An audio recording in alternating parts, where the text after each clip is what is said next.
All right, so a while back I posted a video about this car here, which I've now dubbed the parts car officially.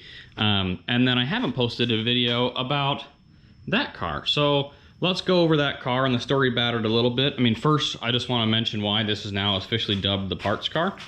So I already knew about that damage there, right? Because it fell off the trailer when one of the previous owners got rear-ended and it messed up the rocker. But I didn't realize that it was so rotted. I mean, you can see the ground up there. The floorboard is just really rusted out. And then, as I was emptying out the trunk and going through the contents the other day, that's when I found that hole. So you can see clear through to the garage floor right there. So this car just had quite a bit more rust than I was expecting, which is okay because I bought it so that I could complete this car. I've already started taking some stuff off, so like the window trim, I pulled the window out and the door glass and stuff out of the glass weather strip and stuff out of this door already. And I started swapping some stuff over, but let's talk about this hatchback. Or maybe I should come to this side where the sun is. Yeah. So this car I bought from a buddy of mine who was like the AE86 guru of Utah for a long time. He used to drift in Pro-Am with a Turbo 4A GE. And he got married, he's got a couple of kids now, and he sold that car but kept the motor, and he had started putting together a TE sedan to put that in. And he also picked this up for super cheap from a friend of ours. Anyway, so I bought it from him for a good deal. It was a rolling shell when I got it. He runs a glass company, so I had him put a brand new windshield in it. Let me pop the hood here. Get that to stay up. There we go. So nothing in the engine bay, like a 240SX brake booster and master cylinder. I mean, really not a whole lot here. I started cleaning the engine bay, and then I realized the engine bay was it's been plasti dipped, so that's going to be fun to get rid of that. But I'm going to clean up the engine bay, paint it one color. The car has been stitch welded pretty well. I mean, you can see we got welds here and on the other side. The chassis too, which the goal for today is to clean everything out of it and then clean out the inside so it's nice and clean, and then start, finish putting the trim and stuff on and routing the fuel lines. But bringing this car back from Arizona, so it was actually in Utah, that's where I bought it from. I had it shipped down to my brother's house where he kept it in storage for me for about a year. And then we picked up this ginormous truck here, which is what I used to drive in high school. Picked that up, picked up a car dolly, and towed this back.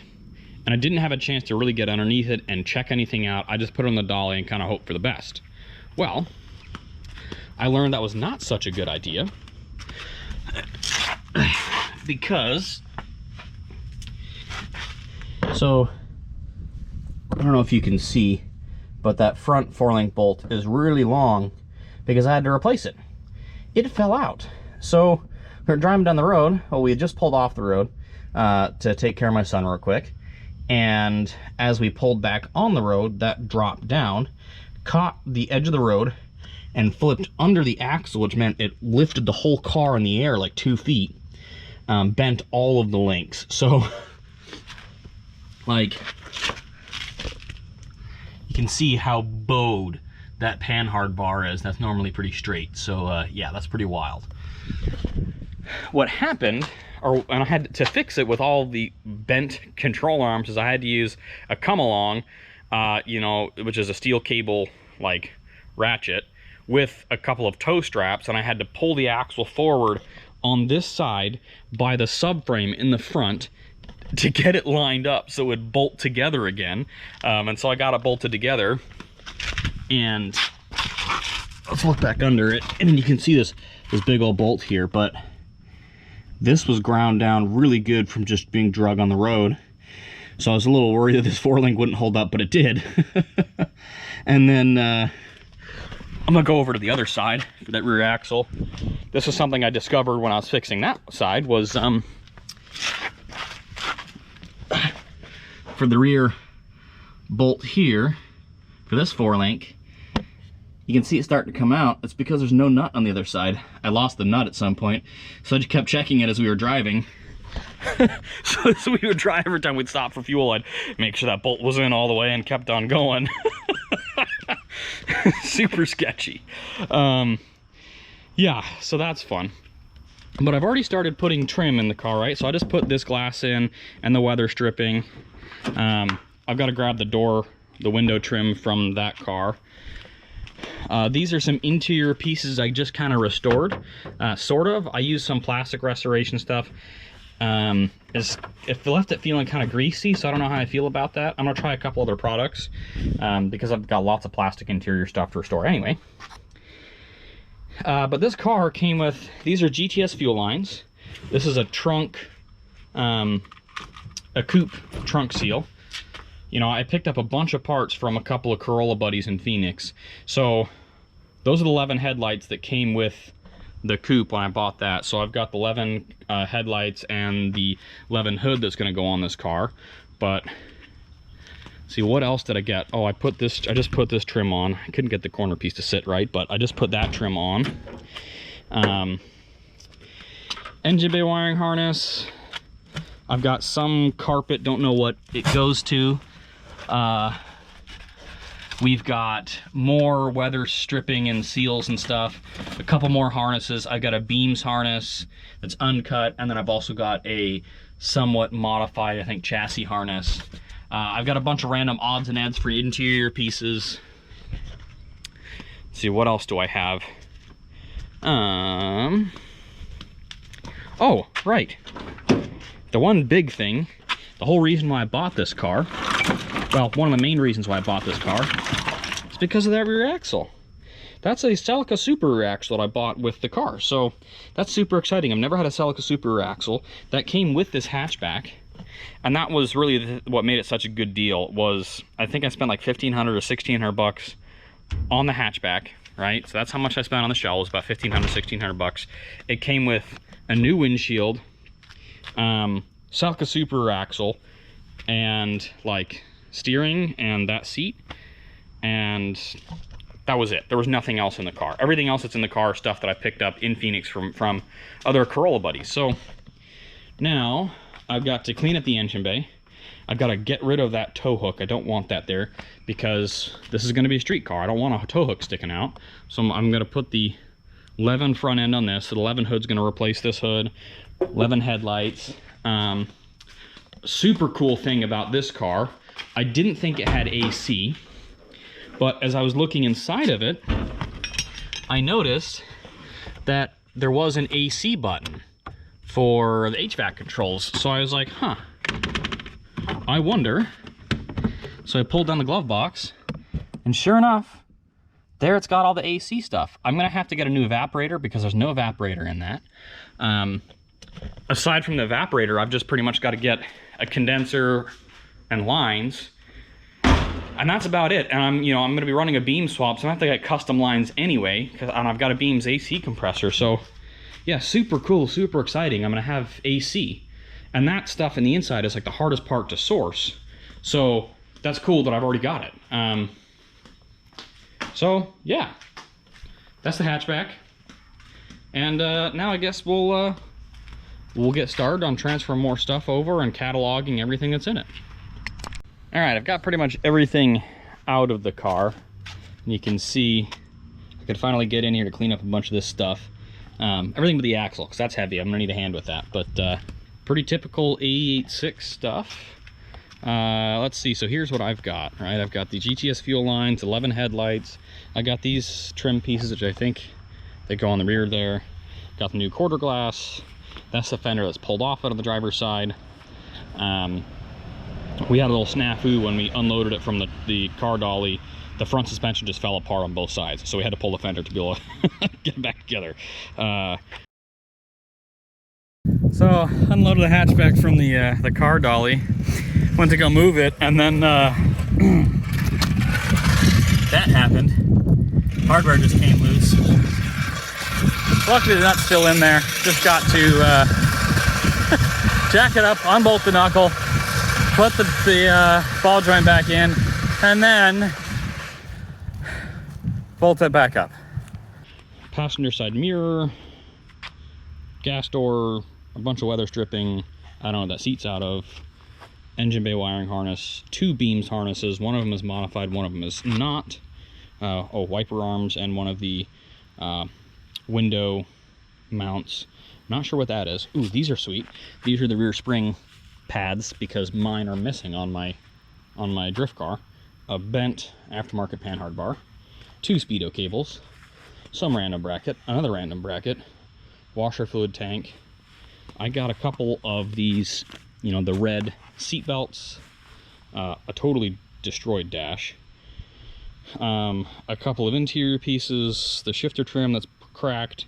This carpet is for the rear seat area, A-pillar trim, another seat belt, Ooh, the speaker pods. I didn't realize I had these little speaker mount things. I've got those. I've got 2 glove boxes, one red and one black. I've got some red maroon door sill plates. I've also got this maroon dash mat. I got that from Matt Panic. Oh, that's actually pretty cool. While I was in Phoenix picking up this hatchback, I took a trip out to Tucson to go grab a car dolly. That's what I towed it back on. And while I was out there, I took the time to hang out with Matt Panic for a few hours. And that was really cool. You know, we talked about Panic Made, some of their products, some of the cool stuff they've been working on. But really, it was just great to kick it with another old Toyota and beam swap nut. Plus, I got to check out his cars. His Celica has always been a favorite of mine. Beams swapped all the things. And this is like my favorite part of it right here.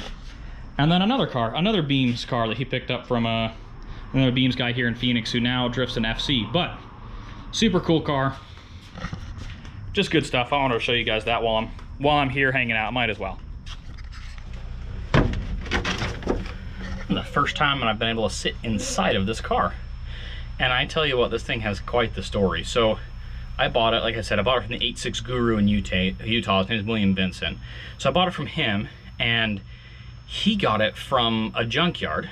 And the guy at the junkyard who'd saved it is actually another car buddy of ours, Danny Faxon. So Danny saved it from being crushed, sold to Will, and in between, or before the junkyard, it was actually bought by another friend of mine, Gunner, who used it he was putting a 4G63 in it, right? And so somewhere between him and Will, it got sent to a junkyard. And before he had it, before Gunner had it, actually was in Idaho. So man, this car's been around quite a bit, and it really has quite a story. I mean, there's a, you know, Idaho Motorsports sticker. I noticed that back here, we've got 3 bolt holes, as well as here. So this car had a roll bar at one point. And the only damage that I've really been able to find right there in that corner, it looks like that corner just got smashed in a little bit. So I don't know if they, when they're drifting or something broke and the wheel pushed back into that corner. But that's it. I am a little concerned. Back here, there was a bunch of gunk collected, as well as right here. So I'm a little worried about right here because the, you know, the sound deadening is peeling up a little strange. So I'm a little concerned that there's going to be rot underneath there. I mean, the same thing on this side. So I do need to get some dry ice so I can put that in here to get the sound deadening up and check underneath it. Now it's time to get out the bucket of water and some soap and the hose and start trying to clean out all this dirt that's in here. And that way I can see, you know, what the floor actually looks like. All right, let's get to it.